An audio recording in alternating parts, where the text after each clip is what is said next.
بخاری شریف میں حدیث 5 جگہوں پر ہے، 2910، 2913، 4134، 4135، 4136 بخاری شریف میں اتنی جگہوں پر یہ ہے۔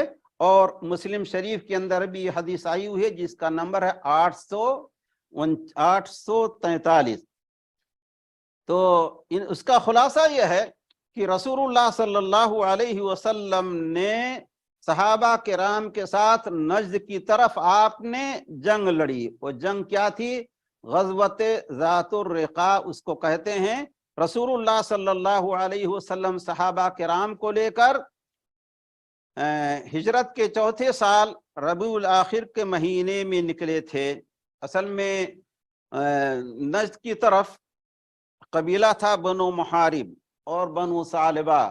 رسول اللہ صلی اللہ علیہ وسلم کو خبر ملی کہ وہ لوگ مدینہ کے اوپر حملہ کرنے والے ہیں، تو رسول اللہ صلی اللہ علیہ وسلم نے پیش قدمی کے طور پر جا کر کے ان کے اوپر حملہ کر دیا، انہیں گھیر لیا۔ مگر جب ان کو خبر ملی کہ رسول اللہ صلی اللہ علیہ وسلم آ رہے ہیں فوج کے ساتھ، تو سارے مرد بھاگ گئے، خالی عورتیں رہ گئی تھیں۔ واپسی میں رسول اللہ صلی اللہ علیہ وسلم جب صحابہ کرام کے ساتھ لوٹے تو ایک جگہ دوپہر میں آرام کرنے کے لیے آپ ٹھہر گئے، اور صحابہ کرام بھی۔ اور وہ جگہ ایسی تھی کہ وہاں کانٹے دار درخت بہت زیادہ تھے، اور صحابہ کرام کی عادت یہ تھی کہ جو کہیں وہ پڑاؤ کرتے تو سب سے زیادہ جو سایہ دار درخت ہوتا وہ رسول اللہ صلی اللہ علیہ وسلم کے لیے چھوڑ دیتے۔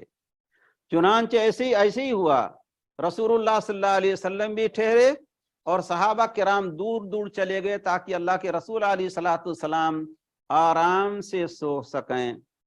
اللہ کے رسول علیہ الصلوۃ والسلام ببول کے ایک درخت کے نیچے آپ نے آرام کیا اور اپنی تلوار کو اسی درخت کی ایک ڈالی میں لٹکا دیا۔ حضرت جابر رضی اللہ تعالیٰ عنہ کہتے کہ ابھی ہم لوگ تھوڑا سوئے ہی تھے کہ رسول اللہ صلی اللہ علیہ وسلم نے ہمیں پکارا اور ہم پہنچ گئے۔ وہ یہ تھا کہ ایک اعرابی بدو اس نے آ کے تلوار درخت سے نکالا اور کھینچ کے کھڑا ہو گیا۔ اللہ کے رسول علیہ الصلوۃ والسلام پر حملہ نہیں کیا، یہ بھی اللہ رب العالمین کی مصلحت تھی۔ اتنی دیر میں رسول اللہ صلی اللہ علیہ وسلم بیدار ہو گئے۔ اس بدو نے کہا بتائیے آپ کو میری اس تلوار سے کون بچائے گا؟ من یمنعک منی؟ تو رسول اللہ صلی اللہ علیہ وسلم نے فرمایا اللہ۔ یہ پختہ توکل ہے اللہ رب العالمین کے اوپر۔ 3 بار رسول اللہ صلی اللہ علیہ وسلم نے فرمایا اللہ، پھر وہ تلوار اس بدو کے ہاتھ سے گر گئی۔ رسول اللہ صلی اللہ علیہ وسلم نے تلوار کو اٹھا لیا، پوچھا بتاؤ اب تمہیں میری اس تلوار سے کون بچائے گا؟ تو اس نے کہا آپ تلوار لینے والے اچھے ہو جائیں، یعنی میرے اوپر حملہ نہ کریں۔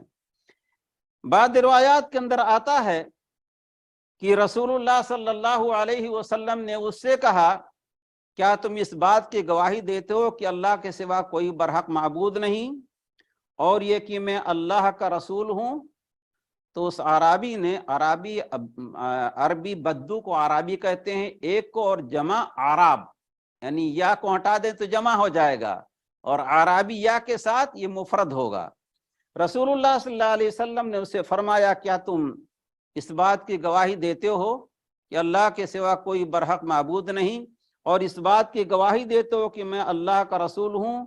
اس نے کہا نہیں، یعنی میں کلمہ شہادت نہیں پڑھ رہا ہوں، لیکن میں آپ سے یہ وعدہ کر رہا ہوں کہ نہ تو میں آپ کے خلاف کبھی جنگ لڑوں گا، اور نہ تو ایسے لوگوں کے ساتھ رہوں گا جو آپ کے خلاف جنگ کریں۔ چنانچہ رسول اللہ صلی اللہ علیہ وسلم نے اسے چھوڑ دیا۔ اس کے بعد وہ اپنے ساتھیوں کے پاس آیا اور کہا کہ میں تمہارے پاس دنیا کے سب سے بہترین انسان کے پاس آیا ہوں۔ بعض روایات کے اندر آتا ہے کہ وہ شخص مسلمان ہو گیا، اور اس کے ذریعے سے اس وقت نہیں ہوا لیکن بعد میں مسلمان ہو گیا، اور اس کے ذریعے سے بہت سارے لوگ مسلمان ہو گئے۔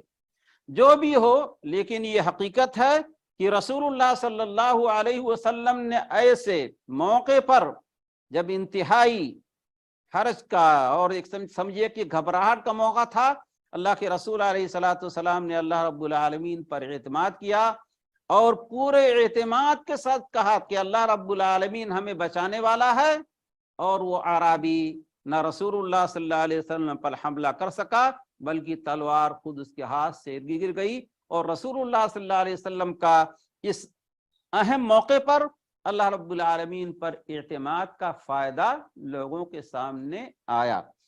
تو اس پوری حدیث کا خلاصہ یہ ہے، انسان اللہ رب العالمین پر ہمیشہ اعتماد اور بھروسہ کرے۔